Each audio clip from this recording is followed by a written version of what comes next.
sekarang gue pengen kalian itu bisa bersenandung bersama array. Karena pas kerja nanti pasti akan banyak bermain dengan yang namanya array ataupun objek ataupun hal lainnya bahkan. Dan di video ini gue akan menjelaskan secara santai, secara detail, merinci. Bahkan gue sambil ngopi juga di sini. Kopi janji juga gue belum datang. Sambil sebat juga. Jadi buat kalian yang masih di bawah umur jangan ditiru hal-hal negatif ini. Kalian ambil hal positifnya dari dalam sintaks yang nanti kita akan belajar bersama. Terlebih seputar array karena ada banyak banget materi. Di sini gue punya 12 materi kurang lebih untuk kalian bisa belajar array. Entah akan berapa menit ini lamanya, tapi yang penting kalian enjoy aja untuk mendalami array ini. Karena gue jamin ini akan terpakai ketika lu nanti pas kerja as a front end ataupun back end developer dan khususnya untuk web developer gitu ya. Oke, gue akan coba rundown dari nol lagi untuk array itu sendiri. Kurang lebih si array ini kayak sebuah variabel yang bisa menampung multiple values. Itu inti dari array sebenarnya. Cuman masalahnya bukan gitu doang. Jadi ketika sebuah variabel punya value yang banyak, mau diapakan itu value-nya gitu. Nah, itu permasalahan ketika kita belajar yang namanya array, bro. Gimana cara kita ngelola isian dari variabel yang sudah punya banyak data. Contoh, di sini ada data seperti ini, di sini ada data function, di sini ada objek misalnya, dan lain-lain. Wow, satu variabel ini punya banyak value. Oke, ini array fix. No, enggak kayak gitu. Tapi gimana cara kita mengelola apa yang ada di dalam variabel tersebut? Karena variabel ini multiple values, lakukan terhadap variabel tersebut akan berbeda seperti variabel standar. Yang mana variabel standar kan kurang lebih kayak hello, kayak gitu ya, hello world atau lorem ipsum. Dan array ini yang bikin kita terkadang jadi stuck untuk belajar ngoding. Nah, terlebih karena ini JavaScript akan lebih stuck lagi kalau kalian pusing tentang array. Jadi seenggaknya di sini gue akan jabarkan secara manusiawi. Sebisanya gue menyampaikan aja. Jadi kalau misalnya ada yang salah dari ucapan gue seputar pembahasan 12 materi array ini, gue enggak pakai skrip di sini, gue cuma nyantumin poin by poinnya dari 1 sampai 12 apa yang harus gue bahas supaya enggak terlalu luas kemana-mana gitu. Tetap ada poinnya. Oke, kita mulai dari yang pertama. Mulai dari hal yang paling standar cara membuat array. Kalau kalian tiba-tiba terjun di sini, please tolong tonton dulu video yang kemarin yang untuk pemula, bagaimana cara membuat variabel, declare dan segala macamnya. Setelah itu baru bisa masuk sini supaya gue enggak perlu menjelaskan apa itu variabel dan kawan-kawannya. Materi pertama kita akan belajar cara membuat array karena nggak cuma satu cara, kita bisa pakai banyak cara untuk bikin sebuah array. Yang pertama, kita bikin dengan cara yang paling standar. Taruh aja di sini kita punya array dengan nama array saya. Lalu di dalamnya itu banyak value 1, 2, 3 ini udah termasuk sebuah array. Dan taruhlah di sini gua isi array ini dengan muka, lalu dengan tangan, lalu dengan tangan, dan satu lagi pakai misalkan bibir. Kalau gua console.log array saya, maka dia akan menghasilkan array seperti ini. Tahapan pertama seperti itu untuk membuat sebuah array. Cara kedua membuat array, kalian bisa bikin array kosongan, array kamu mungkin di sini ya, kosong dulu. Terus lu isi nilai apa yang pengen lu masukin ke dalam array kamu di sini. Caranya tinggal panggil lagi array kamunya, lalu diikuti dengan siku-siku dan sama dengan values-nya itu apa. Sebelum kita masukin data nilai dan juga key-nya ke sini, gua akan jelaskan dulu ini maksudnya apa dan ini juga maksudnya apa. Karena nggak cuma sekedar oh senyum, oh tangan, oh bibir, oke itu array nggak cuma sekedar gitu. Kalian perhatikan di bagian konsol sini. Sorry, ini gua komen dulu. Di sini kalau kalian klik tanda panahnya, dia akan turun ke bawah dan kalian lihat di sini ada 0, 1, 2. Muka itu urutan ke 0, indeks ke 0, sorry. Urutan pertama indeks ke 0, muka. Urutan kedua indeks ke 1, tangan. Urutan ketiga indeks ke 2 itu bibir. Ntar gua notifnya gua matiin dulu anjir. Berisik banget ini. Right. Sorry kalau di sini suaranya berisik, ada suara burung, suara angkot dan segala macamnya. Jadi ketika kita bikin sebuah variabel walaupun di sini kita enggak masukin key, enggak masukin angka 1 2 3 0 1 2 3 itu, tetap di situ sebenarnya ada. Yang mana 0 1 2 tadi itu disebut key atau indeks ya.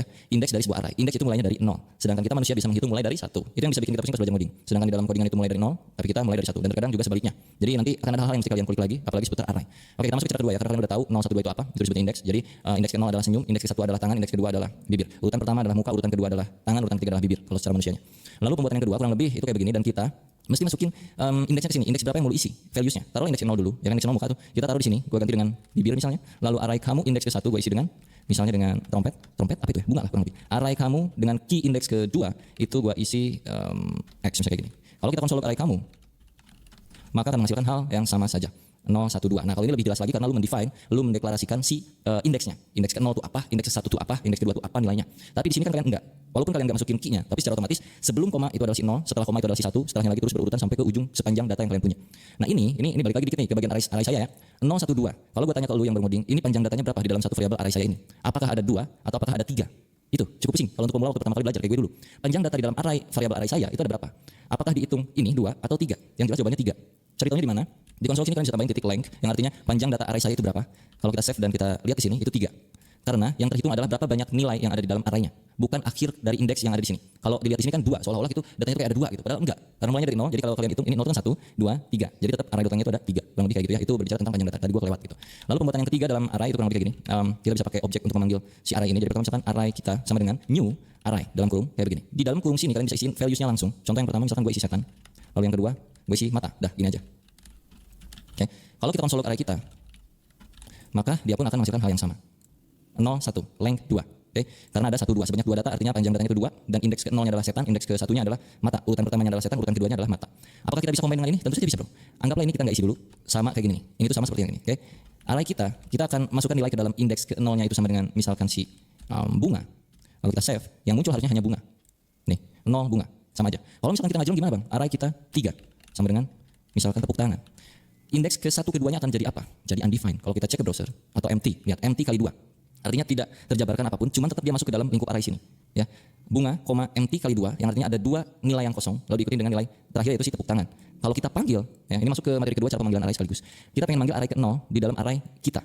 Array ke 0 atau indeks ke 0-nya adalah bunga. Jadi masukin langsung sini siku-sikunya, kasih tanda 0. Kalau kita save dan kita lihat log itu bakal muncul si bunga. Ini bunga. Tuh. Kalau pengen yang tepuk tangan berarti masukin sesuai indeksnya itu berapa? 3. save, berubah jadi ini ya, tangan. Lalu kalau kita panggil yang kosong tadi 2, 1, 2 itu kan kosong, key yang kosong ya, indeks yang kosong, isinya nggak ada, undefined. Jadi nilai yang empty kali 2 tadi itu sebenarnya bersifat undefined, tidak terdefinisikan, belum diapa-apakan. Lalu yang 1 pun sama juga, 1 karena dia masih belum ada apa-apa, masih undefined juga. Kalau kita pengen isi, kita bisa kasih dia data di sini kayak tadi lagi, mau tidak berurutan pun nggak apa-apa bro, nggak berurutan juga nggak kenapa-napa, aman aja. Taruhlah di sini X, ya kan? Ini nggak berurutan, jadi X ada di sini dan value udah berubah jadi bunga ini dan ini. Cukup paham tentang penjabaran pembuatan array dan juga pemanggilannya, seharusnya cukup mudah ya untuk di awal kali kita belajar array, mulai dari pemanggilan dan juga pembuatannya dulu. Oke, gua akan hapus ini dan kita akan bermain dengan modelan yang pertama aja.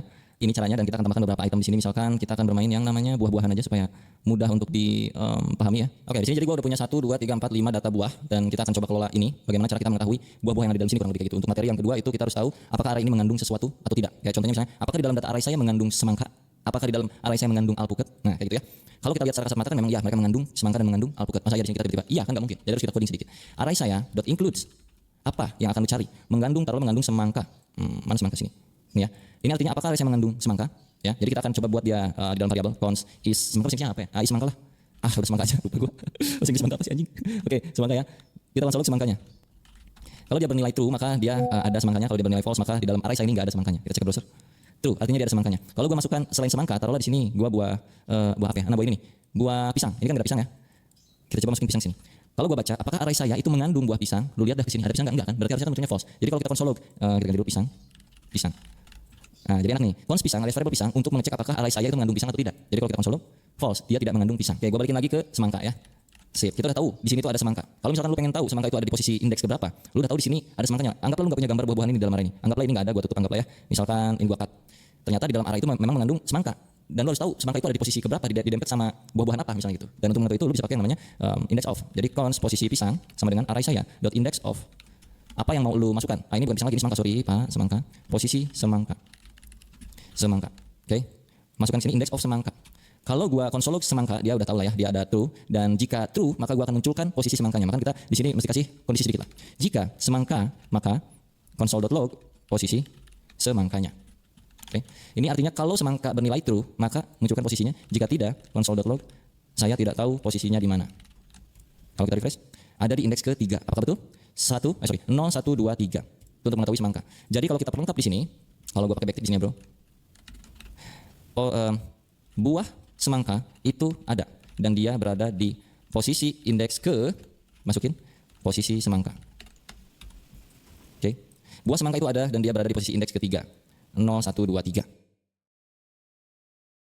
Kalau udah kayak gini kita bisa lebih enak lagi. Misalkan di dalam sebuah perumpamaan lu harus tahu buah sebelum buah semangka itu ada apa buahnya. Ini nih. Lalu buah setelah buah semangka itu ada apa buahnya. Nah, ini bermain logika dasar ya. Karena kita udah tahu posisi semangka yang mana ada di sini, variabel posisi semangka. Oke, sorry sebelum lebih jauh, ini if else-nya kita naikin sebelum variabel ini karena variabel ini akan mencari indeks semangka karena saya ngajar di sini udah validasi semangka. Kalau udah dicek semangkanya cari indeksnya jadi ini harusnya sih ada di dalam sini bisa kayak gini. Ya. Jadi kalau memang tidak mengandung ya sudah nggak usah dicari posisinya gitu aja biar nggak mubazir. Oke, di buah hujan, jadi sorry kalau kedengaran suara hujan dan juga petir bulu-bulu, mohon dimaklum aja. Kita tadi mau lanjut apa? Mencari posisi si ini ya, ini buah apa gue nggak tahu dah. Pokoknya posisi buah sebelum buah semangka dan juga posisi buah setelah buah semangka. Oke, gue akan main di sini. Const before sama dengan ya posisi sebelum semangka, artinya kita udah tahu indeks semangka itu ada di mana. Dia tuh tadi 3 ya kan, 0, 1, 2, ke 3. Tinggal kita cari tahu posisi indeks sebelum indeks 3 adalah 2. Jadi kita tinggal declare aja before atau indeks before. Indeks before itu di sini berarti tinggal posisi semangka dikurangin 1, ya kan? Setelahnya berarti const index after posisi semangka ditambahkan 1. Lalu untuk mengeluarkan apa buahnya berarti tinggal const before sama dengan ini kan indeks, ini before berarti kita mencari buahnya bukan indeksnya gitu ya, langsung gitu aja. Sama dengan sebenarnya array saya dalam kurung array saya index before. Gitu. Ini untuk before dan untuk after berarti index after. Ntar gue jelasin terang aja. Artinya cari sesuatu di dalam array saya dengan indeks before. Yang mana indeks before adalah 3 dikurangi 1 artinya indeks ke-2 untuk before semangka, sebelum semangka. Indeks kedua adalah 0, 1, 2, tepat. Lalu untuk yang after, array saya indeks after. Indeks after adalah posisi semangka plus 1. Posisi semangka tadi 3 ditambah 1 berarti 4. 0, 1, 2, 3, 4. Udah ketahuan. Jadi kalau kita log di sini, console.log pakai backtick lagi. Posisi buah sebelum semangka adalah before. Oke. Buah setelah semangka adalah after. Jadi kalau kita reload cek ke browser dia akan menghasilkan buah sebelum semangka adalah buah ini, buah setelah semangka adalah buah ini, buah semangka itu dan bla bla bla bla bla.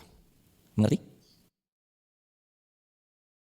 Gue akan hapus console log yang ini karena kita udah nggak butuh posisi semangka lagi karena udah tertampung di dalam sebuah variabel. Kita bakal lanjutin ini gimana kalau misalkan gue pengen tahu posisi buah pertama itu apa, buah apa gitu. Jadi ada shorthand yang bisa kalian pakai di JavaScript. Lu tinggal const buah awal sama dengan array saya dot shift. Maka lo akan tahu posisi buah awal itu apa. Oke, kalau kita console log, buah awal adalah buah awal. Buah awal adalah alpukat. Kalau pengen yang akhir, berarti cons buah akhir sama dengan array saya dot pop. Console.log buah terakhir adalah buah terakhir, buah akhir, bukan bunga terakhir. Itu lagu. Buah terakhir adalah jeruk. Betul ya? Nah, apa bedanya array saya dot shift dengan array saya yang macam beginian? Sama aja. Tuh, tetap alpukat juga. Cuman untuk yang terakhir itu kenapa pakai pop supaya lebih mudah lagi. Kalau nggak pakai pop, taruhlah pakai kayak ginian. Emang lu tahu array indeks yang terakhir itu berapa? Kalau 0 itu alpukat, kalau 1 itu nggak tahu apa itu, kalau 2 itu pir mungkin atau apa ya, kalau 3 itu semangka, kalau 4 itu jeruk. Nah, iya kalau lu tahu posisi 4 terakhirnya, lu kan nggak tahu posisi 4 terakhirnya. Nah, supaya lu tahu posisi 4 adalah posisi terakhir, maka lu harus cari tahu dulu panjang datanya berapa, ya. Panjang data di sini adalah 1 2 3 4 5. Ada 5 data panjang datanya. Length sama dengan 5. Oke, panjang data nih. Lalu lu mesti mengeluarkan nilai yang terakhir. Kalau kita langsung masukin 5, indeks itu mulai dari 0. 0, 1, 2, 3, 4, 5-nya tidak ada. Sedangkan di sini panjang data 5. Artinya apa? Artinya lu bisa lakukan pengulangan di sini. Jadi cari data di dalam array saya ini yang terakhir, itu artinya array saya dot length sekarang di sini berarti mencari indeks ke-5 ya. Array saya indeks ke-5 karena length adalah nilainya 5. 0, 1, 2, 3, 4, 5 itu kosong enggak ada apa-apanya. Kita kurangin dengan 1. So, buah akhir itu akan tetap di sini di jeruk. Refresh. Tetap di jeruk. Tapi kalau lu enggak kurangin dengan 1, maka dia undefined. Cukup mengerti betapa rumitnya JavaScript dengan bermain array? Kurang lebih kayak gitu ya. Ini masih level yang basic-basic tapi udah kayak begini. Jadi kalau di dunia kerja hal-hal beginian, algoritma logik dan segala macam itu udah pasti biasa gitu ya. Harusnya sudah terbiasa mulai dari belajar hal yang semacam kayak beginian. Ya, kita udah bikin gimana caranya membuat array, terus kita juga udah cara panggil value-nya, cara menentukan posisinya. Ada satu hal yang belum gua sebutkan di sini, gua akan hapus dulu. Modelan yang terakhir, tadi kita belum ubah key-nya, yang mana key itu bisa diubah juga, tadinya kan 0 1 2 3 0 1 2 3 kayak gitu terus, dan kita misalkan pengen ngasih ciri ke dalam key-nya, karena ini buah-buahan kebetulan. Jadi taruhlah di sini, gua akan hapus dulu dan kita kasih array kosong di sini. Gua pengen key pertama bukan 0, tapi gua pengen key pertamanya itu array saya alpukat. Sama dengan gua kasih di sini alpukat. Kayak begini. Ini bisa juga. Atau key yang kedua kita kasih jeruk. Lalu kita console log array sayanya. Dan kalau lu cek ke browser akan menghasilkan hal seperti ini. Alpukat, jeruk, ini jeruk. Lo callingnya 0 bang. Untuk memanggil input lu nggak bisa kayak begini. Karena dia bukan berupa urutan, ya, bukan berupa indeks key yang dari 0 1 2 3 itu. Jadi untuk pemanggilannya lu mesti kasih di sini apa tuh namanya? Kata-katanya apa? Alpukat. Kalau lu pengen dapetin hasilnya. Ini alpukat. Ya, terus jeruk. Ini jeruk. Jadi ada banyak banget hal yang bisa kalian mainkan dengan array, dan kenapa gua bikin video ini dengan santai kayak beginian walaupun lu pada pusing untuk belajar pertama kali. Jadi ini sebenarnya bukan video tutorial juga, cuma ngasih tahu bahwa array itu bisa sangat-sangat manipulatif ya, bisa membuat lu pusing, bahkan bisa membuat lu jadi lebih mudah dalam mengerjakan hal-hal di dalam pekerjaan lu nanti gitu, bro.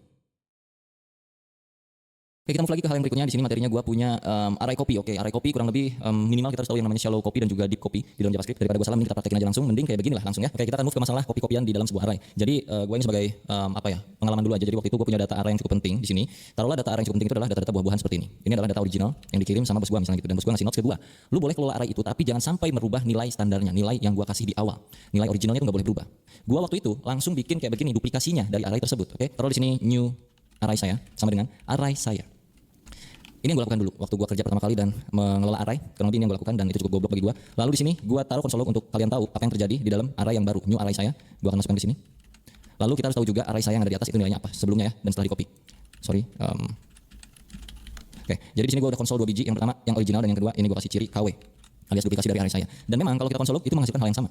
Lihat gambarnya pun ini buah-buahan yang sama, betul? Kelihatan nggak sih? Kelihatan gambarnya? Buah-buahan yang sama nih. Cuman masalahnya gue nggak sadar ketika gue manipulasi isi array yang baru itu ternyata terimpact kepada isi array yang original. Let's say new array saya untuk posisi yang indeks pertama itu akan gue ubah menjadi bukan buah itu tapi buah lain-lain. Misalnya taruhlah bukan buah ya, taruh di sini gue pakai x kayak gitu.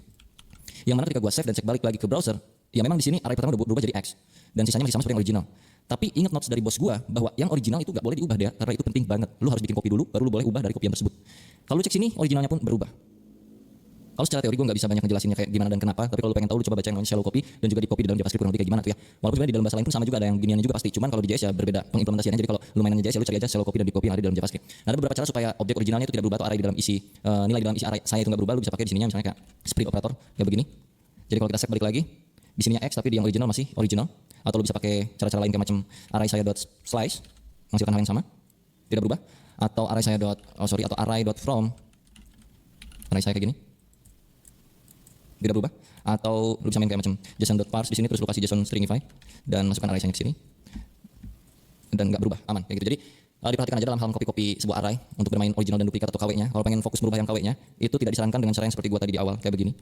Lebih baik lu bikin memang objek baru dari array yang ini. Tapi kalau kasusnya misalkan udah dari requirement bahwa original value dari array yang pertama itu nggak boleh berubah, nah berarti nggak bisa pakai cara kayak begini. Tapi ya tergantung situasinya lu mau kayak gimana. Kalau mau kayak begini, ya ini sama aja kayak lu nggak usah ngetik ini gitu, udah aja langsung manipulasi di dalam array saya aja gitu. Jadi tetap disesuaikan dengan kondisi, jadi nggak bisa juga dipaksakan harus pakai yang copy. Itu nanti akan bersinggungan juga dengan hal-hal kayak macam performance. Ya jadi cukup ribet memang sebenarnya. Oke, taruhlah misalkan kita punya banyak tipe data. Di sini kan saat ini cuma string-string doang nih di dalam value array-nya. Jadi misalkan di dalam sini namanya array itu isinya bisa banyak, bisa beragam, ada yang string, ada yang number, ada apa. Taruhlah yang pertama itu pisang, lalu yang kedua misalkan nomor 10, lalu yang ketiga misalkan sebuah objek dengan isian di sini misalnya tomato sama dengan true. Lalu sisanya misalkan ada array lagi, sekarang di sini array-nya adalah it kayak gitu misalkan. Cara pemanggilannya bagaimana? Ini kalau kita array sayanya kita konsol log itu kurang lebih jadi kayak begini. Jadi kayak gini nih. Kan? 0 pisang, ini sebuah objek, ini sebuah it. Kalau kita mau panggil satu persatu, taruhlah yang pertama, itu bisa kayak begini. Ini akan muncul pisang doang. Lalu kalau yang ke 1 itu muncul angka 10, kalau ke 2 itu muncul yang ini tetap sama, tomato. Lalu untuk yang terakhir kalau kita 4 sini, 3, it. Kalau misalkan di dalam array yang it itu ada lagi misalkan food kayak begini. Jadi it food. Kalau lu mengambil yang foodnya doang, berarti kan multidimensi bro. Array di dalam array. Jadi kalau misalkan lu pengen ngambil yang food, tadi kan it food udah muncul ya. It food itu ada di 0, 1, 2, 3. Ya, lu pengen masuk mengerucut ke food berarti lu tinggal tambahin sebelah sininya karena ini multidimensi. Jadi food itu urutan berapa di sini? 0, 1, indeks ke 1 dari array yang indeks ke 3 lah, pusing-pusing kepada ya. Array 3, 1 itu adalah food. Oke, benar. Kalau 3, 0 itu adalah it. Karena kan 0, 1, 2, 3, 0, 1. 3, 0 berarti it, 3, 1 berarti food. Ini it, ini food gitu kurang lebih. Kalau misalkan ini array 1, kalau misalkan ininya 0, itu kan tetap balik ke pisang. Kalau di sini lu pakai double kayak gini 0 ke 1 misalkan, nggak akan ada ya. Jadi di dalam array itu bisa bersifat apa saja. Termasuk juga sebuah function di dalam sini. Taruhlah di dalam tomato itu kita punya function. Isinya console.log ini tomat. Nah, kalau kita pengen manggil si tomato ini kayak bagaimana? Apakah kayak cara yang tadi? Yang 012? Yes, tapi function tomatnya nggak muncul ke console log. Sedangkan kita pengen muncul tulisan ini tomat, berarti di sini dot tomato. Muncul ini tomat. Kalau gue eksekusi seperti ini di luar console log, karena di dalam sini sudah console log, tidak terjadi apa-apa. Kalau kita kasih beginian, ini tomat karena tomato itu sebuah function. Pusing? Sekarang kita coba merging dua buah array menjadi satu, kurang lebih dengan cara yang cukup sederhana. Taruhlah di array pertama, array saya, lagi-lagi.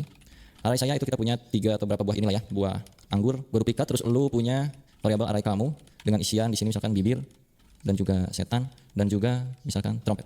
Kalau kita mau combine itu berarti kita bikin satu penampungan variabel baru di sini, merge array sama dengan array saya atau array kamu bebas terserah lu .concat dengan array yang mana. Artinya array saya digabung dengan array kamu. So kalau gua console.log merge array itu akan menghasilkan penggabungan semuanya. Anggur, pisang, alpukat, bibir dan semua ini. Itu kalau penggabungan array pakai concat. Sekarang kita coba untuk mapping datanya, untuk memecah data array yang ada di dalam sini. Itu udah tercombine kan banyak ya. Terus kita pecah merge array ini ya dengan cara beberapa hal. Kita pakai kayak list of merge array, terus tinggal enter, kasih tab, terus console.log listnya. Gini doang juga bisa dan akan menghasilkan urutan-urutan dari isi di dalam array tersebut yang sudah tercombine gitu bro. Ini semua muncul per urutan. Kalau pengen muncul indeksnya itu bisa pakai yang namanya in. List in merge array, console log list. List ini dipanggil lagi di sini yang mana artinya list ini adalah hasil akhir dari loopingan yang kita lakukan. Kita di sini looping yang merge array. Jadi kalau dilihat 0 1 2 3 4 5 sebanyak data itu. Kalau misalkan pengen keduanya lu punya, lu bisa pakai mapping map.map merge array.map kayak begini. Terus lu kasih dua parameter, yang pertama itu parameter nilainya, taruh value dan taruh indeks di sini. Lalu lu kasih function, arrow function kalau gue kayak gini biasanya, terus lu tinggal console.log value dan juga indeksnya. Jadi kalau dicek nanti akan menjadi seperti ini. Anggur indeks ke 0, pisang indeks ke 1, ini indeks ke 2, atau lu balik-balikin juga boleh di sini indeks, di sini value. Kayak begini juga bisa. Dan kita akan coba merealitakan ini bro. Misalkan ini tuh datanya data dari bagian backend di belakang sana ya, dari API. Taruhlah datanya kurang lebih kayak macam begini. Misalkan ini datanya, datas. Lalu kata bos lu disuruh, gue pengen di bagian front itu muncul bagian namanya doang. Gak usah dikasih tahu stacknya apa, apanya kayak gimana. Ya kita bisa pakai banyak cara. Salah satunya misalnya mapping data ya. Taruhlah ini gue hide dulu. Datas.map. Kayak tadi lagi, lo masukin valuesnya apa, lalu indeksnya indeks apa ke berapa, kasih arrow function, lo kasih return di sini values.name atau kasih console log. Maka akan memunculkan namanya saja. Dafrizal, ini misalkan Budi, Retno, Satyo. Kayak begitu ya. Ini JS 30, ntar gua dulu datanya pokoknya. Nah misalnya datanya kayak gini ya. Terus kita disuruh munculin Dafrizal, Budi, Retno dan juga Satyonya doang. Jangan pakai yang lain-lain. Maka tinggal ambil values.name, artinya nama dari runtunan array yang udah kita map. Dafrizal, Budi, Retno, Satyo. Kalau misalkan disuruh munculin lagi apanya gitu, misalnya stacknya itu apa, ya lu masukin aja sini values.stack. Dafrizal JS, Budi PY, Retno PHP, Satyo C++, kurang lebih gitu. Terus kalau pengen semuanya ya udah tinggal values doang berarti. Muncul kayak begini per masing-masing ini. Kalau misalkan disuruh munculin sesuai urutan usia ya kan, di sini datanya ada usia 30, 40, 23, 33. Pengen disuruh munculin urutan usianya. Ya berarti kita bukan pakai .map tapi pakai .sort. Di sini perbandingan A and B biasanya. Terus lu masukin di sininya misalkan B.age kurang dari A.age. Lu lakukan apa gitu kurang lebih. Lalu di map values console.log values. Jadi kalau lu cek ke sini, dia akan sesuai urutannya dari yang terbesar ke yang terkecil. Kalau misalkan kebalikan dari yang terbesar ke yang kecil berarti lu tinggal ubah ini jadi A, ini jadi B. 23, 30, 33, 40. Kurang lebih gitu kelihatan ya. Kalau misalkan di filter pakai usia yang di atas 30 doang, yang mana di atas 30 itu cuma ada Dafrizal, Satyo dan Budi, itu enggak masuk di atas 30. Jadi kita pakai filter yang usianya x.age lebih dari 30. Oke, kalau kita lihat sini 40 dan 33 karena tadi lebih darinya itu enggak pakai sama dengan. Kalau pakai sama dengan maka gua pun akan masuk karena usia gua sama dengan 30. Misal kalau udah kayak gini diurutin lagi, ya udah tambahin lagi misalkan pakai .sort gitu ya. Di mana .sortnya di depan sini kayak yang tadi misalkan AB B.age kurang dari A.age. Jadinya 40, 30, 33, blablabla ya. Enggak masuk ke si anak kecil yang umurnya 2 gitu enggak masuk. Kalau pengen sesuai urutan dari bawah ya balikin aja. 30, 33, 40 dan kalau misalkan pengen yang muncul si anaknya doang berarti di bawah usia 30 itu muncul dia. Kayak gitu kurang lebih ya. Capek ya, gitu pusingnya, nggak seru, emang sih. Tapi dah gimana belajar kayak gitu, sorting filter. Tapi ini pakai bantuan dari JavaScript-nya, pakai sort filter kayak begininya. Biasanya kalau lamar kerja tuh nggak boleh dipakein map, nggak boleh pakein filter, nggak boleh pakein sort. Kalian mesti bikin kayak algoritma sendiri untuk memecah masalah tersebut tanpa menggunakan sort filter dan segala macam. Itu ntar berkaitan sama yang namanya algoritma biasanya kayak gitu ya. Permainan struktur data kurang lebih. So untuk materi array kurang lebih kayak gitu aja. Semoga bisa bermanfaat dan juga menambah setidaknya wawasan buat kalian yang belum tahu apa yang terjadi tadi sebelumnya. Terus sekarang kalian jadi tahu, oh kayak gitu ternyata, walaupun gak dipraktekin tapi sebenarnya kalian bisa tahu.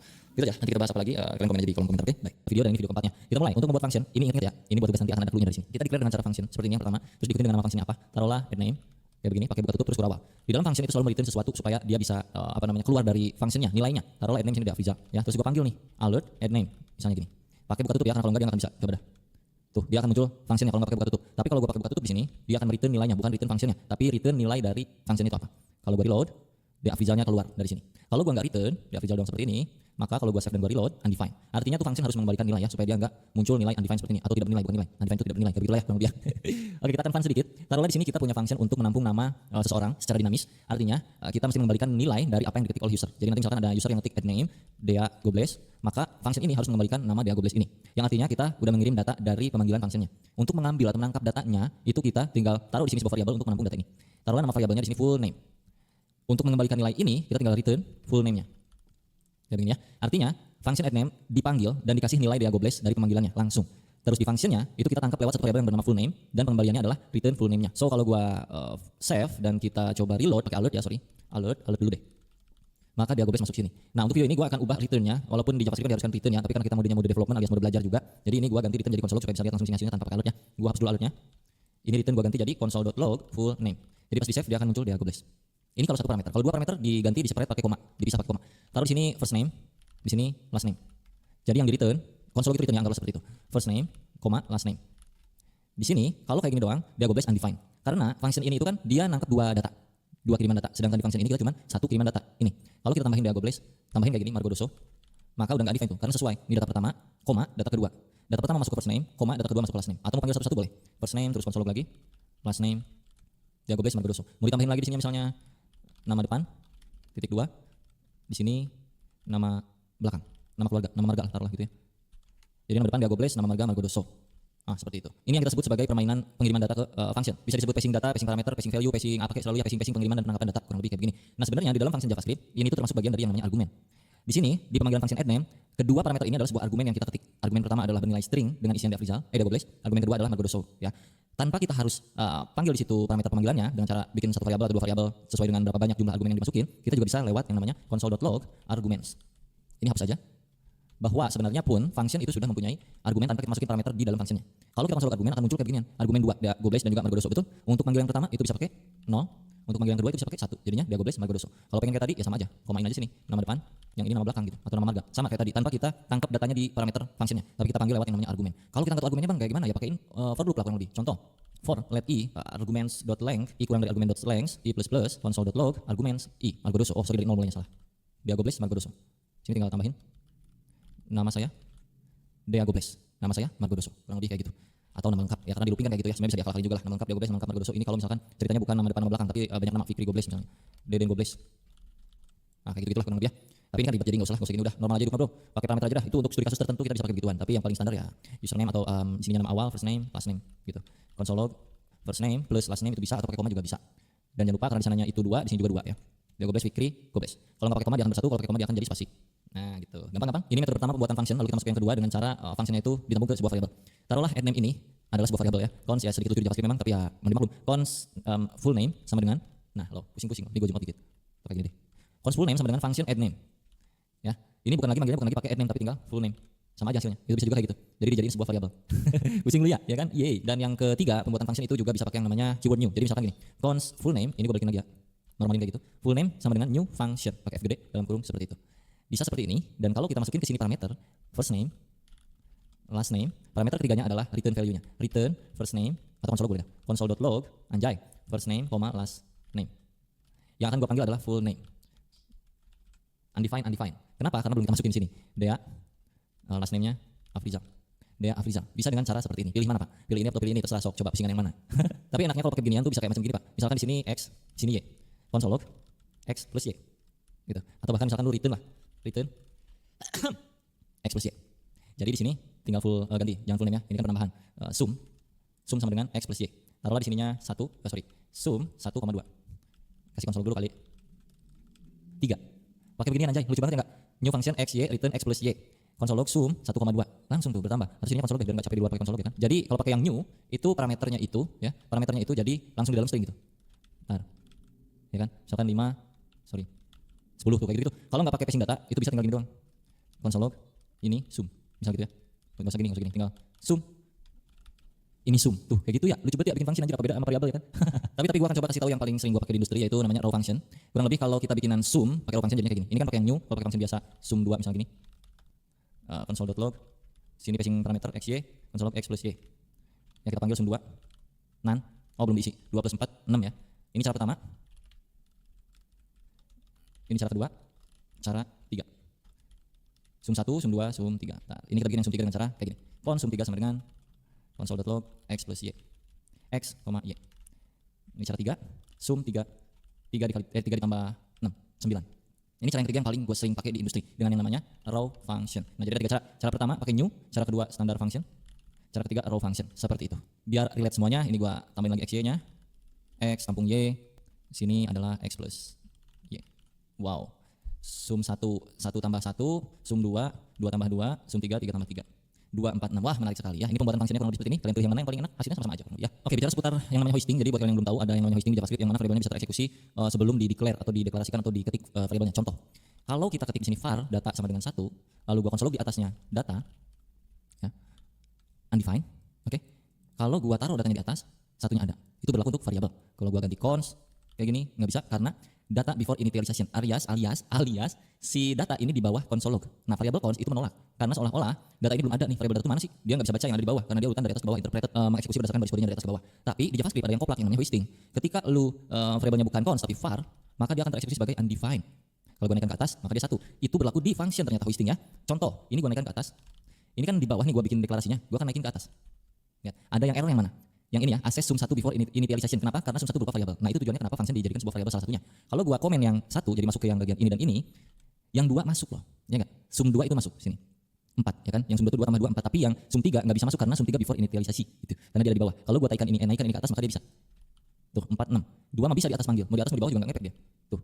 Ya, ngerti enggak maksudnya itu? Itu yang dinamakan dengan hosting. Kurang lebih kayak begituan. Jadi gua balikin lagi ya ke awal ya. Ada banyak cara untuk supaya kita aman dari hosting. Kurang lebih tadi udah gua praktekin juga sedikit. Cuman sebenarnya ada banyak problem yang itu pembahasannya panjang sekali dan rumit dan harus di project yang beneran. Kalau project kayak gini ini kan masih sekedar cuman iseng-isengan doang, jadi nggak bisa terlalu banyak menjelaskan tentang hosting itu sendiri. Mungkin nanti kalau kita studi kasus based on project ya bro ya. Oke, jadi sebelum tugas gua akan rekap dulu untuk membuat function itu setidaknya ada 3 cara seperti ini.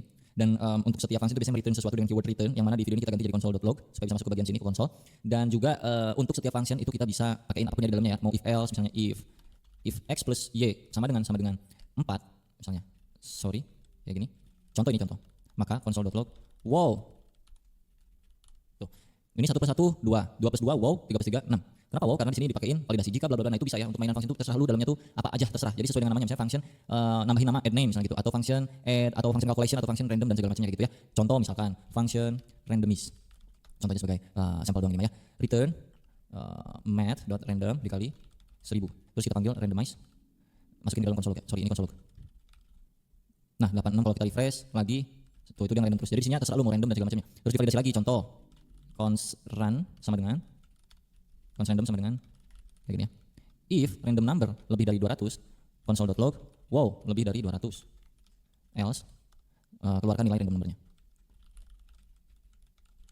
Gitu. Ini kurang dari 200, nah ini lebih dari 200, wow lebih dari 200. Berarti ya kalau lu mau make sure itu lebih dari 200 tinggal masukin sini random numbernya. Tuh 376. 700. Tuh kalau nggak lebih dia akan muncul kayak gitu. Ya kurang lebih itulah. Jadi function itu terserah lu ya mau apapun isinya, mau gimana logiknya lu masukin ke dalam function. Jangan lupa dipanggil, tinggal algoritma bermain gitu dan pola pikir kita aja untuk memainkan function seperti apa sesuai dengan penamaan functionnya. Oke, kita masuk ke tugas. Yang pertama tugasnya adalah membuat perhitungan matematika. Untuk apa aja? Jadi untuk misalkan yang pertama menghitung luas lingkaran, yang kedua menghitung luas segitiga, terus menghitung luas persegi panjang, terakhir luas jajar genjang. Tugas yang kedua menghitung total gaji yang didapat dalam 1 bulan dengan input minimal sebagai berikut. Nama karyawan, gaji per hari, jumlah hari masuk kerja. Ini tugasnya ya, silahkan dipikirkan masing-masing logiknya seperti apa dan algoritmanya itu sesuai kalian aja ya. Beda-beda setiap orang pastinya. Kalau udah beres tugasnya langsung di tag aja di Instagram. Kalau berhasil ntar gue di story, oke? Dan kalau di hari pertama pastinya karena entar banyak yang ngirim juga gue di story capek. Dua tugas ini semoga berhasil kalian. Kalau berhasil setidaknya berarti mengerti yang namanya function. Udah pasti tugas besarnya itu pakai yang namanya function. Oke? Sampai jumpa di video berikutnya. Bye bye. 2 itu kan kurang dari 5, maka masih berlanjut nih Z++. So artinya data ke 2. 4 apakah kurang dari 5? Masih kurang dari 5, maka munculkan lagi output data ke 4. Oke, perbedaan ketiganya itu apa? Di video kali ini gue akan coba jelaskan secara perlahan dan manusiawi untuk yang for terutama dan juga while do while. Kita mulai dari yang pertama itu for ya. For itu ada 3 statement yang harus kalian masukkan di dalam sintaks for ini, di dalam buka tutupnya ya. Yang pertama ini tuh statement 1 ya, harus diikutin statement 2, diikutin statement 3. Statement 1 itu adalah inisialisasi awal atau variabel default ketika pertama kali mau lu looping. Variabel loopingannya mulai dari berapa? Inisialisasi. Jadi kita ganti, taruhlah variabelnya itu let i, biasanya kan i itu tuh kayak macam i iteration kayaknya atau i index, itu juga bisa juga ya, tergantung lu aja mau a juga boleh, mau x, mau f. Selalu cuman biasanya itu i, karena biasanya itu i maka kita mah z aja ya. Z sama dengan 0. 0 adalah pertama kalinya JavaScript tereksekusi itu 0 duluan kalau untuk looping yang di codingan kita ini. Jadi dia akan tereksekusi mulai dari 0. Titik koma, bukan pakai koma ya, tapi pakai titik koma. Statement kedua itu berisi kondisi. Kondisinya apa? Awalnya 0, jika z-nya kurang dari 10 atau 5, maka apa yang akan dilakukan itu ada di statement ketiga. Biasanya itu z++ untuk menambahkan nilai z-nya. Jadi kalau dibaca, z pertama kali bernilai 0, lalu ada kondisi di mana ketika z itu bernilai kurang dari 5, pakai titik koma, maka z-nya akan bertambah nilainya. Dan gua akan melakukan console log di sini, data ke strip z, biar tahu. Kalau gua save, data ke 0, 1, 2, 3, 4. Kenapa cuma sampai 4? Karena z-nya mulainya dari 0 dan indeks itu dari 0 ya kan. Ini kalau di total tuh ada 5 kan, 1, 2, 3, 4, 5. Betul? Ada 5 ya. Jadi sebenarnya datanya terurai sebanyak 5 kali. Cuman karena mulainya dari 0 maka kayak gini. Kalau pengen mulainya dari 1, pakailah sama dengan di sininya. Jadi terurut 1, 2, 3, 4, 5. Yang mana data awalnya itu 1, lalu ketika z kurang dari sama dengan 5, lakukan penambahan dari z-nya. Yang mana z-nya saat ini adalah 1. So z akan naik menjadi 2 dan konsol log akan muncul ke permukaan menjadi seperti ini. Data ke 1. Sekarang di data ke 1 itu z-nya udah bernilai berubah lagi nih. Z jadi sama dengan 2. Maka 2 itu kan kurang dari 5, maka masih berlanjut nih z++. So artinya data ke 2. Terus dia naik lagi z-nya. Z sama dengan 3. 3 apakah kurang dari sama dengan 5? Ya jelas aja 3 itu pasti kurang dari sama dengan 5. Maka akan muncul lagi output. Data ke 3. Sekarang z-nya berapa? 4. 4 apakah kurang dari 5? Masih kurang dari 5. Maka munculkan lagi output data ke 4. Sekarang z-nya naik lagi jadi 5. Apakah 5 kurang dari sama dengan 5? Iya, karena ada sama dengannya kan. Jadi masih masuk ke sini data ke 5. Z sama dengan 6. Nah, apakah 6 masuk ke 5? Tidak. Ya, 6 itu enggak kurang dari 5, bahkan enggak kurang dari sama dengan 5. Jadi untuk data yang ke-6 itu tidak akan masuk yang ini. Jadi berakhir di sini, end of loop. Jadi pertama kali ini dieksekusi akan menampilkan data ke 1, z-nya bertambah jadi 1, ya plus 1 tambah 1 jadi 2, terus 2 nambah lagi plus 1 jadi 3. Kalau berhasil yang 3 nambah lagi jadi 4, ini nambah lagi sampai ke posisi akhir, maka di sini dia tidak bertambah lagi. Ini untuk for ya, materi for JavaScript kurang lebih seperti ini. Kalau kita mau kurangin hasilnya atau dibalikin atau decrement ya bro, ini kan increment. Kalau pengen decrement, ini dipakai min. Ini pasti error loop ya, pasti jadi kacau dan akan stuck seperti ini karena kita mulai 1 sampai 5 ini hancur pokoknya. Harusnya dari sini 5 turun ke 1, maka pas di looping, lihat nih anjay, sedap sekali bukan? Bede. Jadi jangan sampai salah logik ya, itu tadi gua pencet save sengaja biar lu tahu kalau terjadi logic error tuh akan kayak gimana. Nah, kurang lebih ini komputer akan CPU-nya naik kayak gitu ya, jadi infinite loop tuh yang tadi disebutnya, dia naik dan kita akan kesulitan untuk membuka browsernya. Ya, kita coba running di sini aja. Data ke 5 4 3 2 1 gitu ya kurang lebih. Ini browser gua kan masih error yang masih infinite loop, jadi ya udah gua pakai Node.js aja untuk running JavaScript-nya sama aja tapi by the way, jadi enggak terlalu berpengaruh, gua akan mulai dari Node.js aja. Dan ini bisa lu kombinasikan juga dengan lain-lain yang bisa menarik bagi lu mungkin suatu saat. Jadi lu bisa kasih kondisi kayak macam jika modulus dari ini berapa, lu bakal bisa nemuin ganjil genapnya kayak gitu. Misalkan Z modulus 2 atau sisa bagi dari 2 sampai dengan 0, maka kita console log Z-nya. Dan kalau gua running, 4 dan 2 adalah genapnya. Kalau tidak sama dengan 0, maka pas gua running itu data ganjilnya. Ya bisa menarik pokoknya untuk mainan loop ini bisa sangat menarik. Taruhlah ini ada 100 misalnya atau berapa ya 1000 lah boleh. Kalau kita running, nah kan terurut tuh dari atas sampai ke bawah nih Pak. Ya, 19 17 19 13 11 9 7 5 3 1. Kalau pengen naik ya tinggal plus ininya. Ya gitu lah sesuai penjelasannya harusnya kalian mengerti ya untuk yang for. Sekarang kita coba ke while dan do while dengan materi yang sama kurang lebih yang kayak gitu juga ya. Sekarang gua akan coba konversi for ini ke while dengan cara kita bikin satu variabel baru di luar atau gini aja lebih enak deh ya. Let enggak deh dari 0 aja lagi ya. Let x sama dengan 1. Ya kalau yang for itu pakai z, kalau yang while itu pakai x. While x kurang dari sama dengan 10, ini juga kan 10 kan sama. Apa yang akan kita lakukan? Kita akan mengkonsol.log data y ke kok y sih? Data x ke x. Terus x-nya dipluskan. Jadi ini kalau dibaca x sama dengan 1 di awal kali, lalu jika x-nya kurang dari 10, ya kan 1 kurang dari 10 nih, maka x plus dan menunjukkan konsol log ke layar gitu kurang lebih. Kayak gini lagi sama balik lagi. Data ke 1 dia bernilai berapa, terus dicek lagi 1 kurang dari 10, iya maka z-nya naik jadi plus ya, 1 plus 1 2, lalu munculkan ke layar kayak gitu. Kalau kita save, data z ke 1 3 5 7 9 untuk yang for, terus untuk yang x 1 2 3 sampai 10 sama aja. Kalau pengen dibikin kayak begini berarti di bagian sini tinggal di if lagi. If x persen 2 tidak sama dengan 0, maka konsol lognya naikin. 1 3 5 7 9 1 3 5 7 9 sama outputnya ya untuk yang while. Sekarang untuk yang do while kita konversi lagi. Jadi y ya do while ya. Let y sama dengan 1 do, lakukan apa dulu kalau do while? Konsol log dulu data y ke strip y. Lalu naikkan nilainya y plus selama apa gitu. While, nah while di sini bro. While y kurang dari gimana sih gue lupa anjir. Sorry. While nah gini. While y kurang dari 10 sama dengan 10. Ini kalau gue save dan kita running lagi. 1 nih ya, y-nya 1 2 3 4 5 6 7 8 9 10 oke. Y-nya amannya sama ya. Lalu kita konversi lagi kayak hal yang tadi di atas, tinggal kopas aja, tempel sini. Ganti x-nya jadi y, ganti x-nya jadi y. Terus kita clear dan kita run lagi. Hasilnya sama 1 3 5 7 9. Ini versi do while-nya, ini versi while, ini versi for. Oke, perbedaan ketiganya itu apa? Kita taruh if-nya hapus dulu. Ya kita ganti aja if-nya, ilangin dan membuktikan perbedaannya apa biar kelihatan enak. Bagusnya sih pakai satu variabel aja ya. Let z sama dengan 1 terus semuanya pada pakai z aja langsung di sininya. Harusnya sih coba run ya. Sampai 5 semuanya aman ya, z, x, y. Sekarang untuk perbedaan yang while dan do while itu sangat signifikan ketika kondisinya itu tidak sesuai. Kalau kita coba yang while itu kondisinya enggak sesuai untuk loopingannya, kondisi awalnya adalah x 10. Kalau dibaca, apakah 10 kurang dari 9 5? Tentu saja tidak, 10 lebih besar dari 5. Jadi ini tidak akan tereksekusi, kita run lagi ya. Node main server. Oke. Z, y, enggak ada x sama sekali di sini. Berbeda dengan do while yang mana dia akan mengeksekusi setidaknya 1 kali walaupun kondisinya itu nggak matching. Taruh di sini x-nya sama dengan 1, dinormalin lagi, terus untuk y gue taruh 10. Yang mana 10 itu kan y kurang dari sama dengan 5. Apakah ya? Tidak. Jadi ini tidak akan tereksekusi. Harusnya kalau di while. Tapi karena ini do while, jadi dia akan melakukan terlebih dahulu yang ada di dalam do-nya. Makanya do, lakukan dulu baru cek yang lain-lain gitu ya. Kalau gue running, dia akan ke running 1 kali. Lihat di sini data y ke 10. Yang ini keluar dulu 1 kali. Kalau ini gue ganti 20, yang mana 20 masih lebih besar daripada 5 alias nggak matching ke while, maka ini akan tereksekusi 1 kali. Kalau gue run lagi, ya kurang lebih kayak gitu perbedaan while dan do while, dan juga itu penggunaan for.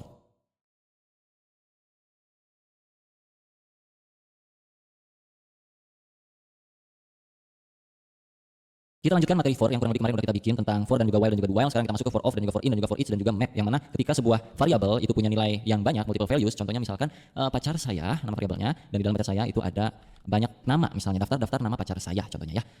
Ada Putri, ada misalnya Marino, ada misalnya Angela, Vexana. Misal contohnya kayak gitu ya. Terus untuk yang pertama kita akan coba for of terlebih dahulu. Apa fungsinya? For of itu supaya kita tahu isian dari ini itu apa. Untuk penulisan formatnya kurang lebih kayak gini. Pertama kita ketikkan for dalam kurung, bikin satu variabel baru di sini, taruhlah namanya let pacar. Of itu of apanya? Of pacar saya. Ya, jadi kita bikin satu variabel baru namanya pacar dari variabel multi values pacar saya. Variabel pacar saya itu punya banyak values, dan values ini semua akan direcah diulang di bagian variabel baru yang namanya pacar. Jadi untuk mengeluarkan pacar itu tinggal pacar di sini. Kita coba running ya. Nah, akan terlihat ada Agnes, ada Putri, Marino, Angela, Vexana. Karena kalau nggak di loopingnya kan pertanyaannya bang ngapain gituin ya? Udah langsung konsol aja itu pacar saya ya. Lu coba aja sini perbedaannya. Console.log pacar saya.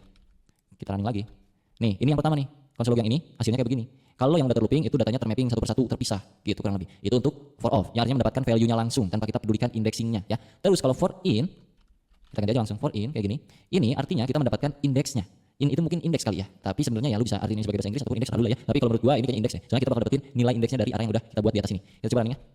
0 1 2 3 4 ya. Jadi kita dapat indeksnya kalau pakai in. Kalau pakai of itu kita dapat values-nya. Kalau for each itu kita dapetin apanya bang? Kita cobain di sini. Ini gua awasin ya. For each.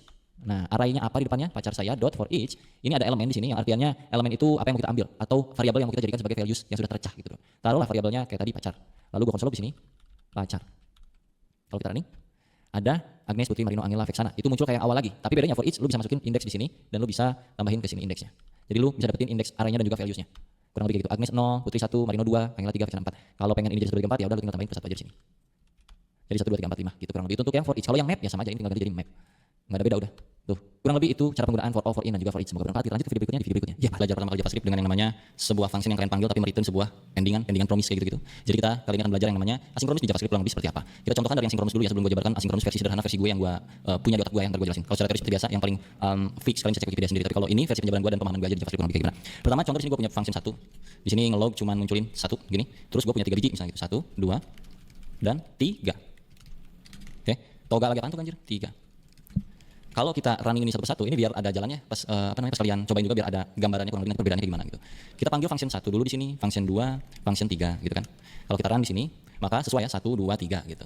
Cuman kalau misalkan nih, ini gua taruh di dalam function 2 sebuah function bawaannya browser atau bawaannya JavaScript gua lupa. Set timeout yang mana set timeout itu berjalan secara sinkronus di balik layar ini. Jadi kalau gua taruh sini set timeout dengan durasi 3000 milisecond alias 3 detik, konsolnya gua masukin sini. Nanti output yang berjalan apa? Apakah 1, 2, 3 yang mana sebelumnya itu berjalan seiring dengan urutan step by step yang kita ketik di sini. 1, 1, 2, 2, 3, 3. Walaupun ini kita ketik 1, 2, 3 di sini, tapi karena di tengah-tengah di function yang kedua itu berjalan secara sinkronus, maka kalau kita run 1, 3, 2-nya datang 3 detik kemudian. Ya gitu. Ngerti nggak? Ini sinkronus nih. Function kedua sinkronus nih. NJS. 1, 3, 2-nya nanti. Nah, contoh kayak gini biar nggak pusing. Gue tambahin sini konsol function 2 mau dieksekusi. Gini, biar kalian ada gambaran. 1, function 2 mau dieksekusi, 3-nya udah dieksekusi duluan, 2-nya nanti. Jadi bisa dikatakan sinkronus secara paling mudah bagi gue untuk menjabarkannya adalah sebuah function yang bisa berjalan secara paralel dalam pengeksekusiannya dengan function-function lainnya. Jadi dia tetap jalan walaupun lu masih mengeksekusi hal-hal lain. Contoh kayak di antrian kayak gitu-gitu. Kalau digambar kurang lebih kayak begini apa ya? Sebentar. Contoh di sini tuh ada ya standar lah kayak antrian-antrian begituan ya. Ini contoh ada manusia, ada dapur lah gitu. Taruh ini dapur. Ini lobby pemesanan di sini misalnya nih. Apa sebetulnya kasir ya gitu, kasir untuk pesen misalnya nih. Sini ada orang-orang nih. Contohnya di sini ada orang-orang antri. Ini 1, ini 2, ini 3, 4, 5. Si nomor 1 ini pesan. Seret, burger 1 katanya. Terus kasir bilang sini, seret. Burger 1 katanya. Dapur belum kelar nih, lagi pada masak. Ini pesan, Pak Kasir, burger 2. Kata kasir nggak bisa dong, ditolak. Kenapa Pak Kasir? Karena kita tunggu dulu nih, pesanan 1 aja belum kelar katanya, kata kasir nih. Oh ya udah oke, kata nomor 2 nungguin yang nomor 2 nih. Nomor 3 nggak bisa juga, harus beres dulu nomor 2 ya kan. Efek nomor 1 udah kelar nih, 1 kasih seret. Langsung kasir bilang, bro nomor 2, mau nggak? Jadi nggak beli burgernya? Nggak pada bubarin semua, karena sistemnya kayak begituan, males banget. Harus yang 1 kelar dulu sampai beres baru dilayanin gitu untuk bayarnya, untuk pesan apa-apanya. Nah kalau berjalan secara sinkronus, ini gua hapus dulu, bentar. Ada orang ngantri di sini, 1. Ini ceritanya nomor 1 nih, Pak Kasir, pesen dong. Ini nomor 1 ya, ini 2, ini 3, ini 4. Kata kasir pesan apa? Burger 1 biji, oke.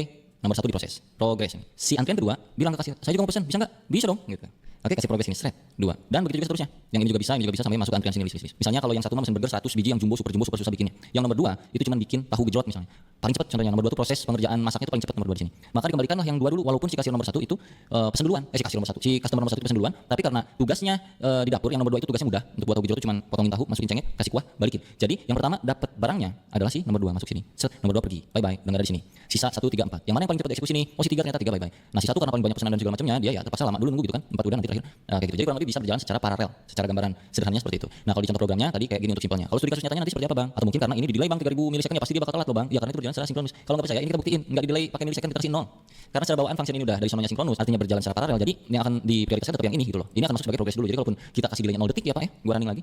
Tetap lihat, 1 function belum dieksekusi, 3 2-nya baru kembali. Ya, jadi mau detiknya berapapun itu sama aja. Kenapa? Karena function ini berjalan secara sinkronus di balik layar gitu kurang lebih. Itu materi pertama supaya kalian bisa cukup paham tentang yang begini-beginian yang mungkin susah untuk ditangkap memang. Karena gue pun dulu belajar kayak gini susah untuk nangkapnya. Sampai akhirnya nanti di industri itu ada banyak hal yang seperti ini dan mengerti sendiri ternyata kurang lebih ini ya. Kita pakai ini tuh ketika ini gitu kurang lebih. Ya, kita akan coba simulasikan hal-hal yang lebih nyata lagi di sini. Contoh gue punya function login misalnya. Right? Dan gue punya function get user. Gitu. Di sini gue punya token, yang mana tokennya ceritanya ketika login akan mengenerate gitu. Jadi gue bikin sebuah random token aja ini apa ya? Sebagai biar mempermudah kita aja dalam mengoding untuk mengetahui tentang sinkronisnya aja lah ya. Met random kali segini aja. Cukup lah gini juga. Lalu di sini akan return sesuatu yang isinya itu objek. Taruhlah objeknya adalah token. Kita akan mendapatkan token ketika login gitu ya. Token, sini kita kasih username misalnya parameter, kita akan kembalikan lagi. Gitu. Nah, kalau kita panggil di sini, ini biarin dulu kayak gini, kosong. Loginnya kita panggil. Login kan nampung parameter username, jadi kita kirim parameter username yang sini, misalnya Dea Afrizal. Oh, Dea underscore Afrizal. Kita konsol log ya, si login misalnya cons user sama dengan login, lalu konsol log user. Ini. Jadi ada user yang login dengan nama Dea Afrizal, lalu kita munculkan dia ngapain gitu. Dia dapat apa? Kita running. Muncul token 3 sekian username Dea Afrizal berhasil. Terus di sini ada get user dengan syarat misalnya di sini syaratnya harus ada tokennya. Contoh aja nih mah, misalkan untuk get user kita butuh token untuk mengakses function ini dan nanti function ini bakal balikin sebuah API key contohnya yang API key isinya misalnya random juga atau X key gini aja deh, X key 1 2 3 misalnya. Jadi kalau user panggil function ini harusnya ini akan keluar tapi dengan syarat dia harus punya token dulu. Jadi di sini gua bakal kasih validasi jika tokennya ada misalnya gitu, maka lakukan pengembalian nilai ini gitu. Jika tidak ada maka ya udah diam aja. Right? Kalau gua panggil get usernya, get user dengan token yang ada di dalam user sini, user.token ya. Sorry, kita bikin dulu variabel API key sama dengan kayak begini. Console.log API key. Harusnya kita bisa dapetin API key-nya ya. Yes. Dapat API key-nya. Kenapa? Karena kita passing di get user tokennya. Tapi kalau kita nggak passing kayak gini. Kayak gini kosongan kalau kita running undefined karena memang syaratnya harus mempunyai token gitu. Ceritanya ini tokennya harus nyambung dari yang sini ya, ceritanya gitu. Jadi kalau kita masukin user.token karena user.token di sini kita udah punya ya kan. Console.log user.token. Kita punya di sini kalau kalian lihat. User tokennya ini, token ini dipakai untuk mengenerate sebuah API key, jadi kita dapetin API key ini. Right? Lalu kita punya satu function lagi nih, Pak. Ya, function get misalnya get pictures. Gini. Get picture syaratnya harus punya API key. Jadi nyambung kayak begitu. Ini kita biar simulasi asinkronisnya enak nih. If API key kalau ada misalkan, maka kita return sesuatu hal yaitu si gambar-gambar misalnya ada picture. Jadi sini gue bikin kumpulan gambar nih. Cons pictures sama dengan contohnya gini aja deh. 1.jpg, 2.jpg, 3.jpg. Gitu. Kita return picture-nya. Oke, kalau kita mau lanjutin berarti tinggal panggil fungsinya, kita bikin dulu satu cons get user picture misalnya. Get pictures. Dengan syaratnya adalah API key. Di sini kita udah punya API key ya, dan API key ada di dalam API key, jadi ini kita bisa bungkus kayak begini. Lalu kita masukin API key-nya di sini, API key. Harusnya ini udah gede, mohon maaf. Kayak gini, betul.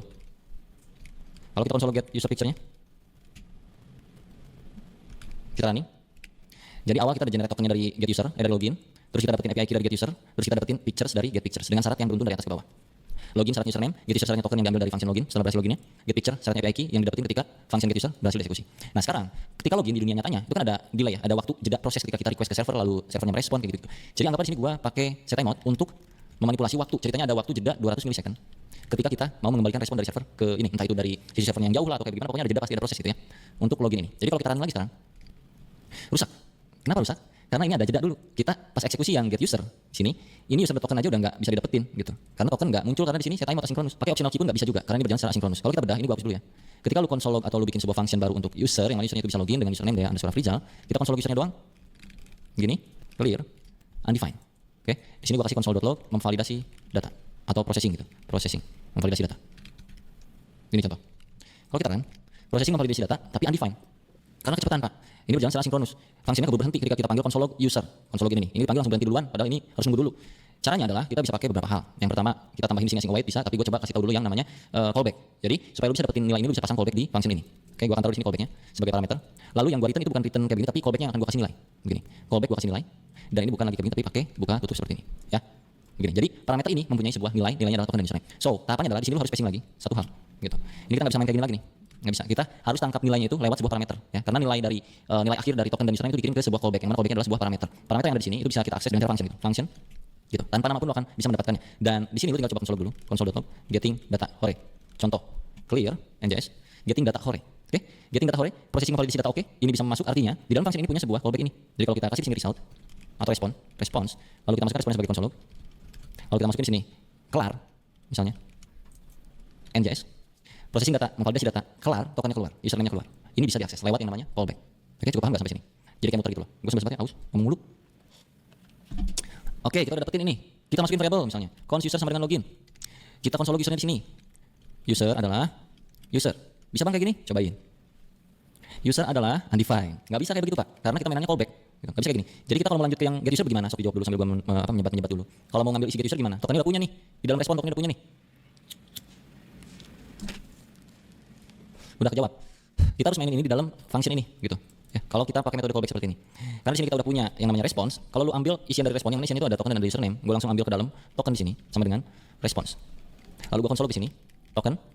Kalau gue running, gue dapetin tokennya ya. Nah, karena kita di dalam sini udah punya variable token ini, ya, kita bisa ke get user di dalam sini. So, lu tinggal panggil get user di sini. Oke. Dan lu masukin tokennya di sini. Terus lu harus konsol log ini masih bisa dimasukin ke dalam variable apa? Cons misalnya API key ya. API key get user token. Kalau gua konsol log API key-nya, ini balik lagi ke yang metode tadi. Nih. API key-nya masih dapat. Kenapa masih dapat? Kenapa nggak pakai callback kan dia masih dapat? Karena proses pengambilan atau pembuatan API key-nya pun tidak berjalan secara sinkronus, Pak. Kalau kita kasih di sini set timeout. Ya, sini gua kasih set timeout dah. Set timeout karena memang ada waktu kan, secara aslinya kan kayak gitu, ada kasih waktu dulu gitu loh. Gua return dalam waktu taruhlah dia 500 milisecond. Untuk mendapatkan API key itu butuh waktu 500 milisecond, Pak. Jadi kalau kita running lagi sekarang yang tadinya kita dapat undefined.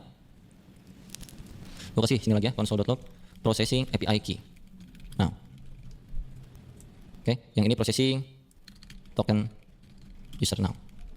Oke, kalau kita coba nggak akan bisa tetap. Processing token user now dapat berhasil. Tapi pas API key undefined. Oke, nggak masuk nih, di sini nggak masuk. Mana? Salah ini maaf di atas di sini. Processing token user now aman, processing API key now. API key-nya nggak dapat. Cukup paham sampai sini? Berarti apa yang harus kita lakukan? Yang harus kita lakukan adalah karena dia sudah ada sinkronusnya, maka di sini kita harus bikin callback untuk get user. Callback. Ubah return jadi callback. Kasih buka tutup seperti ini parenthesis ya itulah. Bahasa Inggrisnya itulah, gue lupa. Oke. Yang artinya kita mau manggil itu tinggal get user, kasih datanya apa, data token, dan kita bikin function di sini. Gitu. Console log API key ya kan? API key-nya ada di dalam response lagi sini. Response. Coba ini. Berhasil ya? Kelihatan? API key-nya ada di sini. Alright. Kita bikin lagi di sini cons API key biar masuk langsung ke dalam responnya. Jadi di sini tinggal console log API key. NJS. X key 1 2 3 key-nya dapat. Oke, tahapan berikutnya get picture. Get picture itu kita bisa jalanin di sini. Get picture dengan API key. Di sini dengan API key. Ya karena API key punya ini enggak sinkronus. Jadi ini akan berjalan. New. Return pictures loh. Pictures-nya sebentar. Pictures-nya console log, sorry. Gua kurang console log. Cons pic sama dengan console.log pic. NJS. Dapat 1 2 3 data gambarnya. Tapi tetap lagi karena kita butuh proses untuk mendapatkan gambar ke server, itu ada waktu. Jadi kita kasih set timeout sini. Taruhlah karena gambar cukup berat, taruh kita 1500 milisecond. Baru dia akan return sebuah picture. Oke, ini masih sama nih. Gua run. Undefined. Gimana caranya? Lakukan hal yang sama lagi kalau callback. Callback. Oke, ganti return jadi callback. Kasih kayak gini. Di sini nggak bisa lagi kayak gini. Lalu harus get pictures, kasih API key, kasih function. Dalam function ini ada apa? Dari responnya, lo bikin pemanggilannya pictures sama dengan response. Console log pictures-nya. Sorry, misalkan di sini gua ganti objek pictures-nya jadi pic. So di sini kita manggil tinggal pic, di sini juga tinggal pic.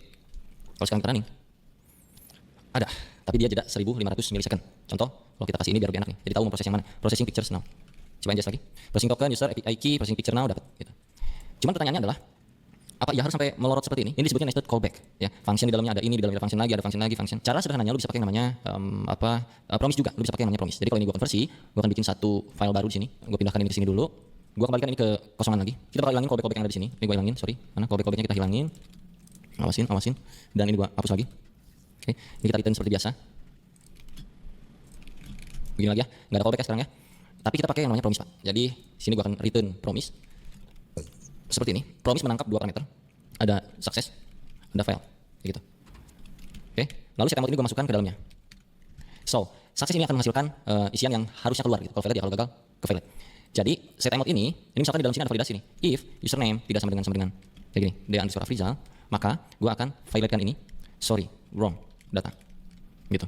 Tapi jika tidak, else atau anggaplah gini aja. sukses. Kita kirimnya apa tadi? Token dan juga username-nya. Atau tokennya doang ya? Udah, ini aja. Kalau kita coba running ini dengan cara kayak tadi, kalau user sama dengan login dengan username Dea_Afrizal, kan harusnya muncul ke sukses ya, ke sukses ini. Karena kan username tidak sama dengan Dea_Afrizal, maka violate ulang data. Harus Dea_Afrizal ceritanya. Kalau kita konsol log usernya, akan terjadi promise pending. Promise pending seperti itu. Kenapa? Karena user itu ada di dalamnya lagi. Kalau callback tadi di sini function, ya kan? Kalau promise, ya, promisan itu kita pakai user.den, kayak gitu. User.den, kasih di dalamnya function sini. Ini kayak callback lagi. Cuman ya kayak begini aja gitu terpisah, function gini. Konsol log di sini, lalalala contohnya. Kemana tadi? Nah ini, kalau kita run, lalalanya muncul. Artinya di dalam function ini ada sesuatu. Kita coba dulu X, apakah iya ada X? Ada tuh, dapat tokennya. Berarti ini adalah response sama kayak yang tadi, ya. Jadi ini kalau kita konsol log response, sama tuh, dapat tokennya, ya gak? Nah kalau kita mau lanjutin yang ke sini, ya sama juga. Kita kasih return promise di sini. Ini if-nya di dalam sini ya. Oke, bentar gue kasih return new promise. Dia punya success dan juga dia punya violate. Lalu di sini dia punya function. Ya ini function ya. Ini ada callbacknya 2 biji. Lu masukin di sini. Kalau tokennya ada, maka nah ini tinggal kembaliin ke success. Seperti ini successnya.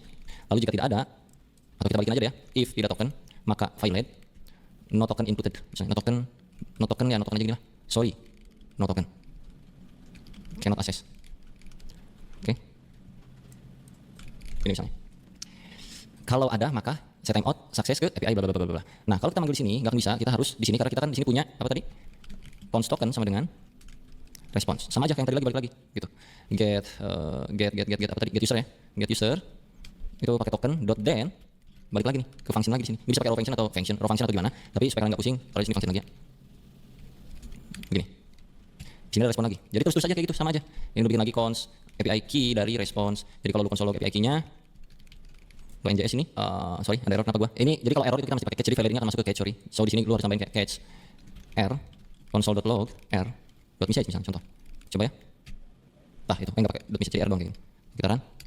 Sorry no token cannot access token. Sorry undefined tadi tokennya itu kita nggak bisa passing ambil langsung destruktur seperti ini, kita mesti kasih objek di pas loginnya. Pas memberikan token kita harus kasih kayak begini. So sekarang harusnya kita bisa dapetin responnya. Ya responnya API-nya dapat, jadi ini gua buka lagi, kita konsol API-nya doang. Lalu kita NJS lagi. Key-nya dapat, tinggal sekarang berarti get picture. Nah itu tadi sekaligus simulasi yang violate-nya ya. Jadi kalau di promise itu kan ada 2, ada success ada fail. Fail-nya itu tereksekusi ketika nanti seperti hal-hal yang tidak terduga gitu.